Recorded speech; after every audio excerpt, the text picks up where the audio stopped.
Hello there everyone, it's Carol here. Thank you for joining me on my channel today. I want to share with you how I go about making these little packs of tiny journal cards, and I was inspired by a video that I was watching. Do you remember Wendy's Journals Adventures? She's changed the channel name now to Mama something, and she last video she was doing a flip through of a journal that she'd received, and as she was flipping through I noticed there was like a little stack of journaling cards all wrapped up, and I thought, ooh, now that's a lovely little idea. So thank you for joining me. I'm going to show you how I made some.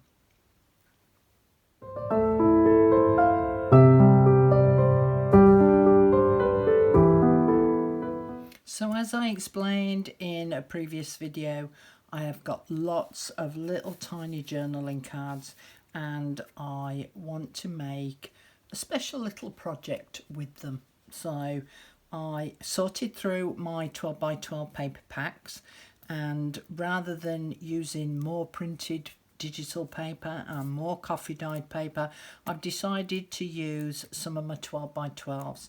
So basically what I'm going to do is I've chosen these 5 designs. I've got multiples of them, and I am going to glue each of these to the back of this paper, and I've chosen 6 of each of the designs, and I'm just attaching these with my collal glue, and I'm not leaving much space between each one. I am leaving a tiny bit of space, but not by much. And these cards are approximately 2 to 2¼ inches wide by 3 inches deep, but you can do what I'm about to do with these with whatever size suits you best. So I'm going to go off, finish gluing these in place, and I'll cut them out so that 1, 2, 3, 4, 5, so last one 6, so you can see what I'm actually going to be doing with these.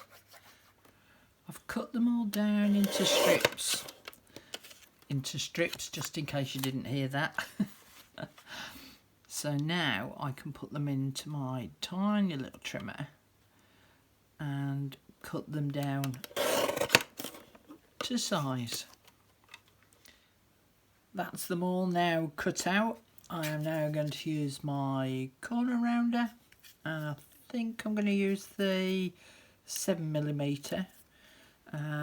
I won't be able to corner around all of them because I don't think that one will lend itself to being punched out design wise. And then I need to decide if I'm going to ink them all up.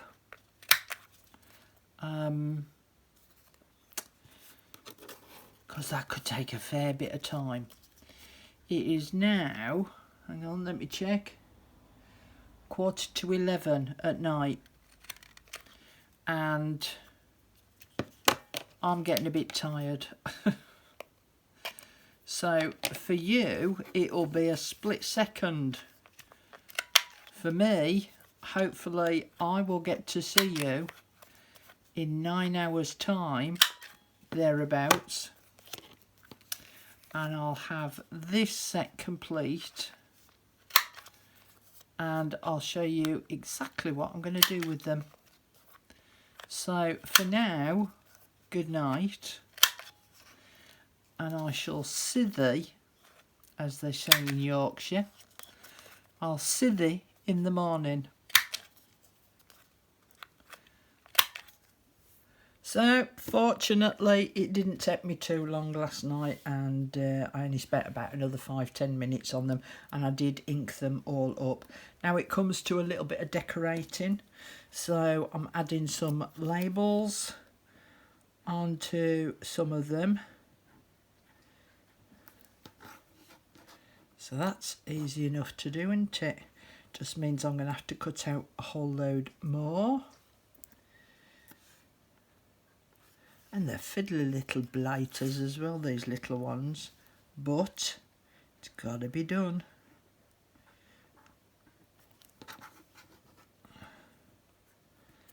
And then, so I'm only decorating three of the sets up. So I've done that set, done that set. I've just got this last little flower to put on. Of course, you can use your sticker flowers.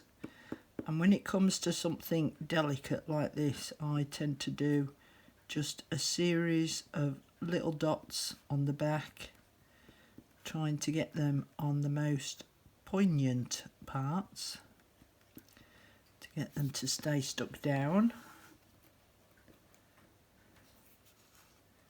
And we do that side. But of course you can decorate them up as much as you like. So you can add some tabs on if you wanted to, you know, either on the tops or on the sides.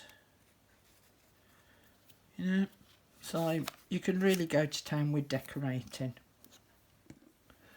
Next job is to sort them all out. So take one off each pile and stack them on top of each other. So that's one set.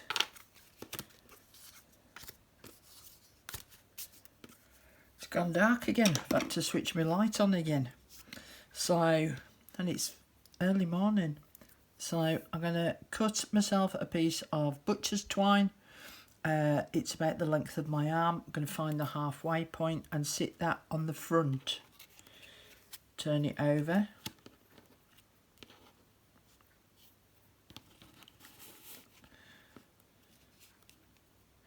And then these two are going to wrap like that.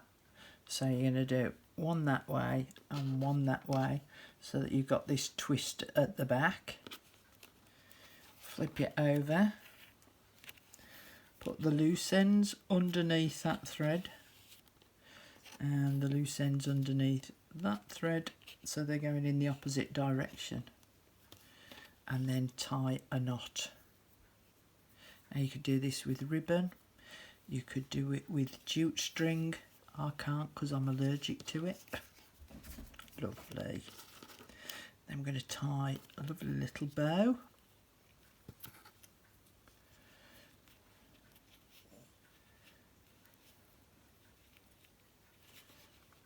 And if your loops are too big, just put your finger on the knot and pull on the thread to reduce the size of the loop.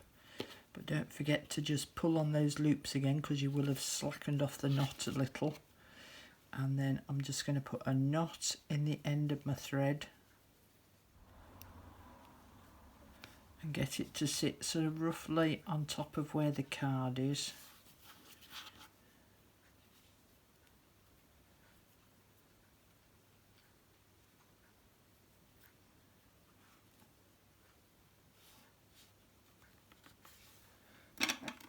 And then trim off any excess beyond that knot, leaving a little tiny bit because we don't mind a little bit of fraying.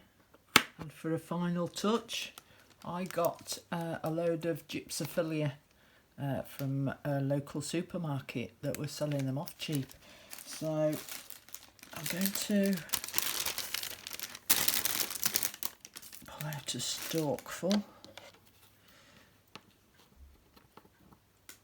But you could put a ticket in there, a little note, and I'm just going to tuck that underneath that thread as a little finishing touch.